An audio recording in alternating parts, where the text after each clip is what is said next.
Hello, everybody. Once again, the autobiography of a Detroit hustler. Uh, wait.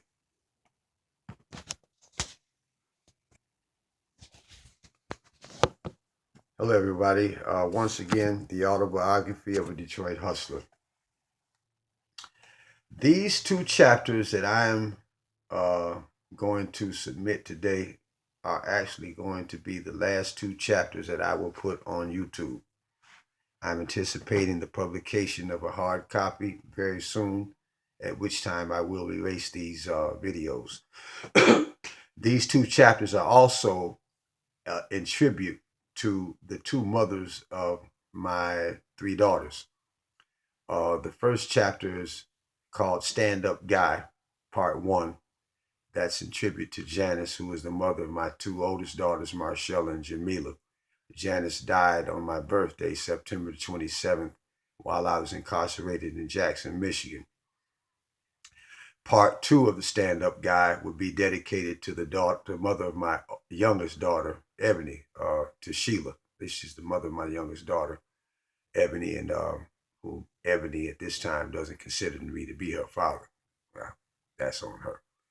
But these two chapters are dedicated to those two women because they have been two of the most prolific women that have ever been in my life.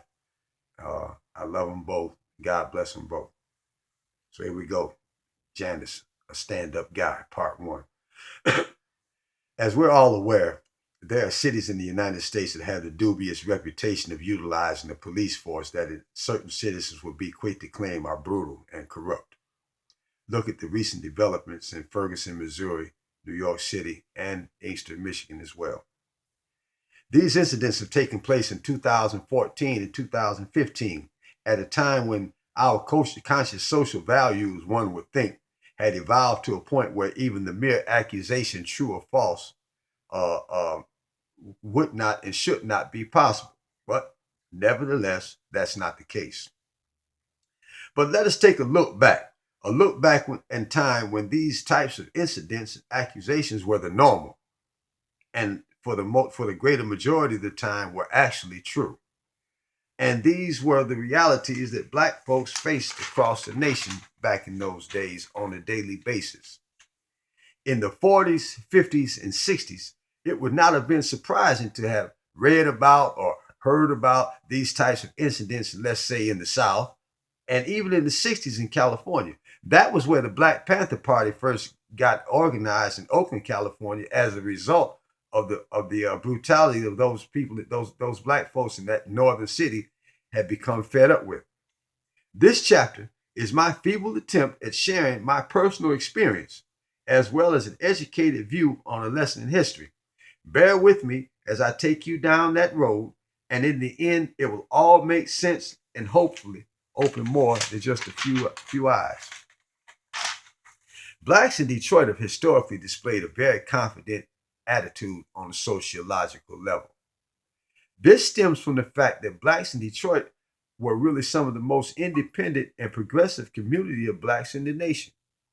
How can I say that? Here's some historical facts. In the 1920s, Ford Motor Company started in Highland Park, Michigan. Ford had a better idea, the assembly line, and he was desperate for workers. Through the use of flyers, word of mouth, newspapers, and any other means available, he began to recruit non-skilled labor from the South, in particular blacks, promising a job and $5 a day wages. That was an unheard of sum for a black man in those days, especially a black man in the South, where most black people were sharecroppers, which is nothing but a modern day slave, who worked throughout the planting, growing, and harvesting season for about $200 to $300 for the whole year, which they would inevitably end up owing back to the white landlord for the provisions that were severely overpriced, and they needed these provisions to supply them for the 2 or 3 months when it was too cold to grow. As a result, blacks migrated to Detroit in droves. With those wages, blacks in Detroit were the first in the nation to be able to afford their own home, to purchase brand new cars, and have the ability to dress and feed their families reasonably well. Along with this ability to support oneself comes naturally a strong sense of independence. Along with that attitude of independence came an attitude of rebelliousness and a reluctance to adhere to the status quo. As a result, they could stand up on their own, and they did, including on more occasions that would ever be told they stood up against the police. Now, obviously, I'm not old enough to know of these accounts firsthand, but I come from a generation that was produced by those same blacks I'm speaking of. And during my youth, the stories accounting these incidents were commonplace and numerous. Everyone had knowledge of, or were eyewitness to, or were personally involved in confrontations with the Detroit Police Department in response to the racist and brutal tactics they employed. And from a whole host of accounts, the police didn't always come out on top.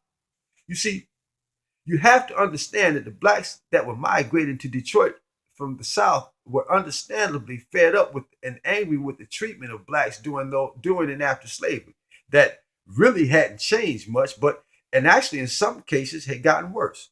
That's when you take into account the news of the many lynchings of blacks in the South during those years, and blacks and their offspring now up here in the North were determined they wasn't having none of that shit. And who can blame them? This attitude reflected itself in the street as well. You see, in the South, when the KKK rolled down on your ass and started asking questions, you answered quick. Being completely outnumbered, outgunned with your family at risk, you really couldn't blame a man for doing it. They had absolutely no recourse with law enforcement, who were most often right there with a hood on though. But things were just a little bit different up here. There was some recourse. Yeah, there was still the KKK, only they called themselves the police now. But up here, it wasn't as easy for them to get away with the same shit they got away with in the South. So now, when the KKK police rolled down on your ass and started asking questions, the response they often got was, fuck you. Or at the very least, silence. And if that was your response in one of those situations, you were known as a stand-up guy. That was a reputation you wanted. That was considered a real badge of honor. And because of the blossoming independent nature of blacks in Detroit, a generation developed of people, men and women, who aspired to be known as a stand-up guy. In street terms, a stand-up guy is one who carries his own weight. When he's confronted with the police, a stand-up guy doesn't talk. There was, of course, gang activity in the city of Detroit, as was in most northern cities. But in Detroit, that activity was nowhere close to places like in New York or Chicago or LA, because in Detroit, a stand-up guy didn't rely on a gang to handle his business. If you had a problem, a stand-up guy took care of it himself. There's a sense of pride, self-confidence that you had, and a tangible respect you got when you walked the mean streets of Detroit and were recognized as a stand-up guy. Even the KKK police begrudgingly gave you a measure of respect. I had the experience of having been intimately involved with two women, the mothers of my three daughters, who were definitely stand-up guys. And as I've said earlier, that terminology is synonymous with men as well as women. Janice, I'll talk about now. My story of Sheila comes later. But before I go any further, I just got to say how beautiful it is when a man and his woman know each other so well and are in such in tune with each one another that they already know what the other is thinking and what and how they are going to react in any given situation. That's how it was with us. At different periods in my life, these women were simultaneously my friend, my partner, my confidant, and my companion. I had their backs and they had mine, and there was never any question about that. And when a man knows he's got a woman like that, he has no problem laying it all out there to provide for, to be in defense of, and protect his woman. In fact, it's more than just his duty or his responsibility or his obligation. It's more or less his privilege. One is truly fortunate to have had a relationship like that in one's lifetime. They don't come about often, but to experience it more than once is rare and a real blessing and a hard act to follow. Now I can show you how all this ties in. In 1960, from 1969 to 1974, the city of Detroit was called the murder capital of the world. In one of those years, I don't recall which one exactly, the total number of murders in Detroit was almost 800. This is during the time when the population of Detroit had dropped from just over 2 million to just under 1 million. But it was commonly known in the streets that a significant number of these murders were committed by none other than the KKK Detroit Police Department. And most of them were committed by the infamous stress units. Stress, stop the robberies, enjoy safe streets, were assigned to every precinct, but actually roamed the city at large and at will. They were cold-blooded killers, which now has been proven a fact by the very records of the Detroit Police Department made public. The Detroit police had always had a record of brutality, but none as brutal and blatantly murderous as the stress units, and let's not forget, corrupt. And of all the precincts in Detroit, as well as in the history of Detroit, Detroit's 10th precinct was the most corrupt. That was the precinct out of which the infamous stress duo Starsky and Hutch operated from, and that was the precinct from which I lived and operated from as well. And we soon became more than just a little familiar with one another.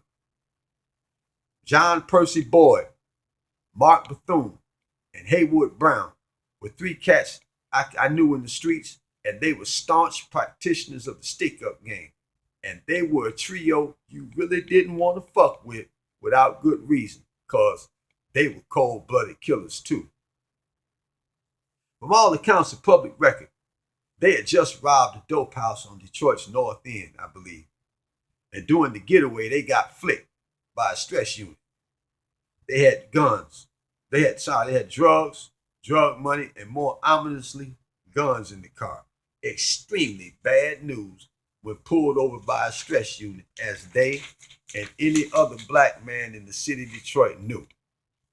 This could turn out to be a life and death situation, and it did for the police. When the officers approached the car, the 3 opened up on them. One officer dead, and 2 severely wounded, ended the career of one forever as a police officer. And as a result, one of the largest, most intense manhunts in the United States history began. APB, All Points Bulletin, BOLO, Be on the Lookout for 3 cop killers was broadcast nationwide. And for all intents and purposes, the trio was doomed. Chances of them being taken alive and seeing the inside of a courtroom were none and less than none. Especially if they were captured in the city of Detroit, because I've already noted, the Detroit's and the police in Detroit were subject to kill you for a lot less than that, especially and predominantly if you were black. The odds of Osama bin Laden getting the pilot's license were better than them getting to court alive. Boyd and Bethune actually didn't. One was killed in a supposed shootout, could have been true. The other was killed was said to have been surrounded and killed himself. Less likely to be true. But miracle of miracles, Brown was captured alive, and in all places in the city of Detroit. But he paid a severe, savage price. They got that boy downtown, the Detroit Police Department headquarters, 1300 Bovey, and changed shifts, whipping his ass till his shoes caught fire. And they did it for days, round the clock. When he went to court, he looked like Smoking Joe Frazier after Ali got through with his ass in the Thriller in Manila. If you ever saw that episode of Martin when he was supposed to have boxed Tommy Hearns, then you get an idea what I'm talking about, because that boy really didn't look good. In the mid-60s, throughout the 70s, Detroit had the honor of having 3 of the most prolific outspoken, and socially aware black judges of our time, and also, if not more importantly, the most fair. His honors, Judge Del Rio, Judge Gardner, and his esteemed honor, Judge George Crockett. Fate and God smiled on Haywood Brown. Not only did he make it to court alive, but he was blessed even more that his case was assigned to, in my opinion, the most outstanding of the three, the Honorable George Crockett. Stern but fair, beyond description, and strictly by the book. So much so that when he took a look at the physical condition that Mr. Brown was in, he noted that it was obvious this condition was impossible to be self-inflicted. It could only be assumed that it was inflicted by the Detroit Police Department. And having that been the case, one could only be natural to assume that the Detroit Police Department had extracted its own brand of punishment on Mr. Brown in response to the crimes in which he had been charged but not yet convicted. He found that for the court to try and possibly convict Mr. Brown and then exact punishment as provided for by law would be in effect double jeopardy, punishing him twice for the same offense. So he dismissed all the charges. This was to the complete abhorrence of the Detroit Police Department, who were now determined to give Mr. Brown what in their eyesight he actually deserved. I'm in my shop one afternoon during the aftermath of this historic decision. The front door of my shop had a little bell that would tinkle when the door opened when someone came in. I'm in the back, bagging up a pound of weed when I heard the tinkle. When I come out and come around the corner, who's standing there but my oldest friend in the world, Tyrone Ledbetter, and Haywood Brown, whom had just been released. When I look in the background out the front window of my shop, there's a stress unit parked directly across the street, and they're looking right through the window at the three of us. I don't need this shit. Until now, we were running a smooth operation, even more so because I was usually gone at least 1 week out of the month, out of town working my money order game. Until now, we weren't even a blimp on the DPD radar screen, but all that had just changed with this visit. I tell Haywood, I'm glad to see you, guy. I'm glad you made it out. But brother, you got to get the fuck out of here and don't come back. No offense, but I'll see you in the street from now on. I pull Ty to the side when Haywood goes to the car and asks, what the fuck was you thinking about, man? Don't you see the police following y'all? Get that nigga away from me and don't bring him back no more. For days after this, I noticed police crews by my shop or stop and sit out front or follow my car around the neighborhood or sitting outside my apartment on Dexter. It's even making me paranoid with my money order hustle because I don't know if they're going to be sitting outside one of these stores when I come out and stop me and fuck with me and delay me just long enough for the clerk to get up on the switch. This is costing me money and it's making me real uneasy. One night, Janice and I were driving on Dexter on the way to my Woodward Avenue motel room at the Monterey when it's obvious I'm being followed by a stress unit. Just then, the light shines in my mirror. Damn, here we go. In my waist was a .38 long. I bought this pistol from either Lawrence or Michael Shipp. I forget which one. Before I go any further, I want to say this. Michael Shipp is now, to be honest, one of my heroes from the streets of Joy Road. He and I had both seen each other while we were engaged in some of the most unfortunate periods of our life. But he had the presence of mind and the strength and fortitude to embark on the journey of transformation that I have attempted to travel, but nowhere near to the degree of the success that Mike has experienced.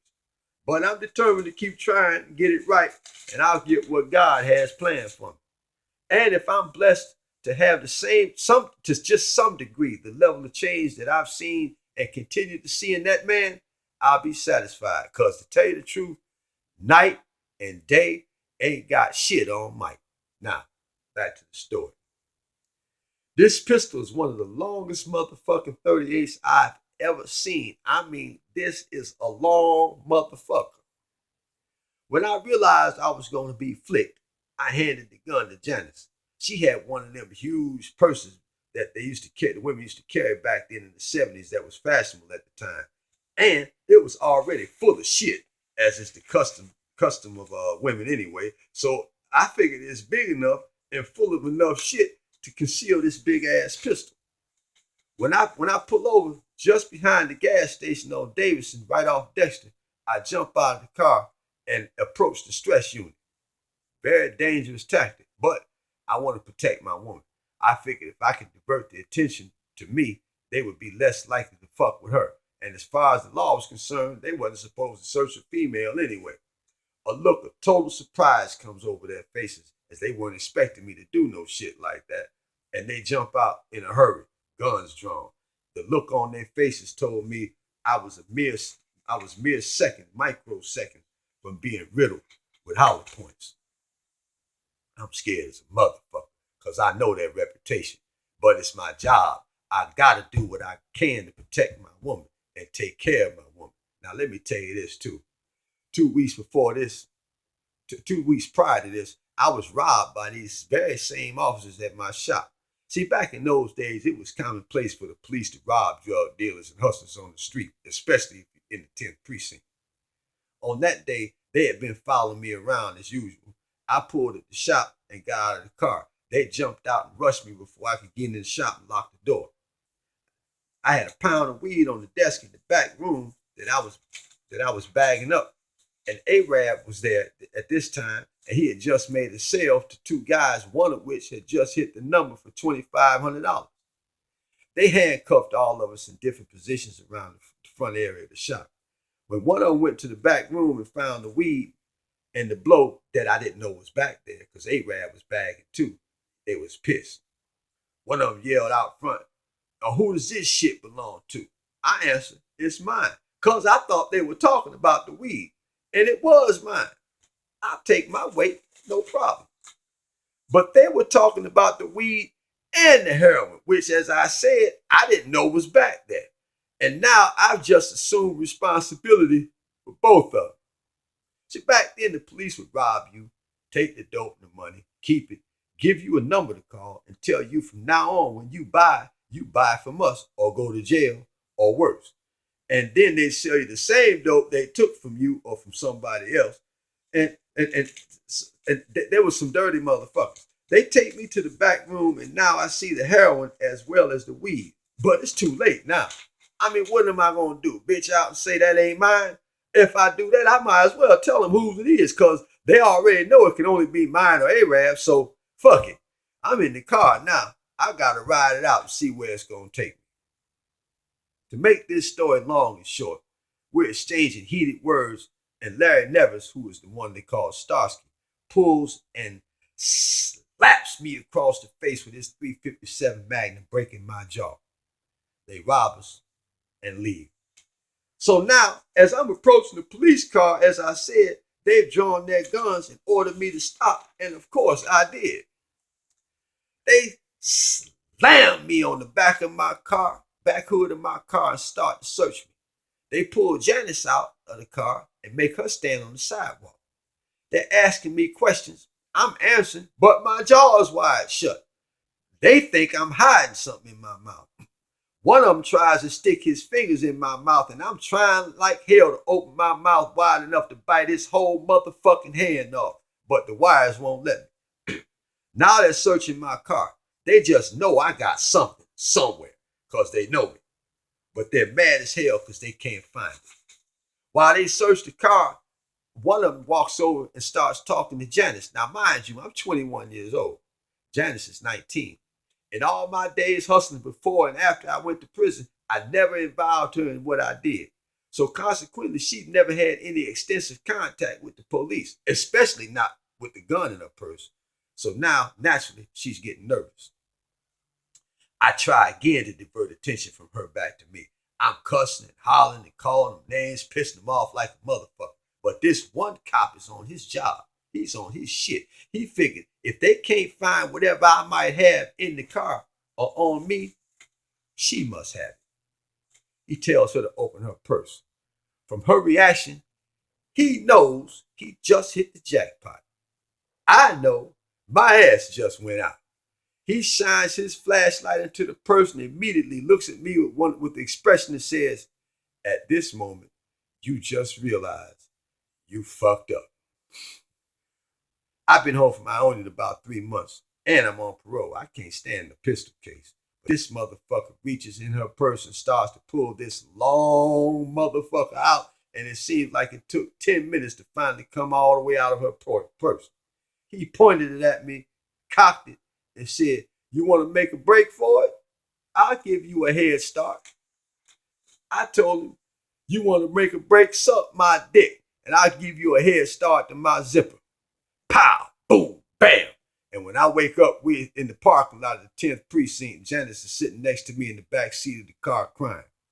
Before they separate us, I tell her, "Don't say shit to nobody. We'll be out in the morning." In the morning, we arrange $1,000 cash bond each. I pay the bond, we go home. They eventually dropped the charges on me, but Janice got 90 days at the Women's Detroit House of Correction. She did an easy bit, because I kept her account on full. I visited every week and even smuggled weed in her that she wanted to sell. All she ever had to do was to tell them the gun belonged to me, and she'd never have had to go to jail, but she wouldn't. She kept her mouth shut. I know a lot of so-called gangsters that can't make that claim, but Janice, she was a stand-up guy.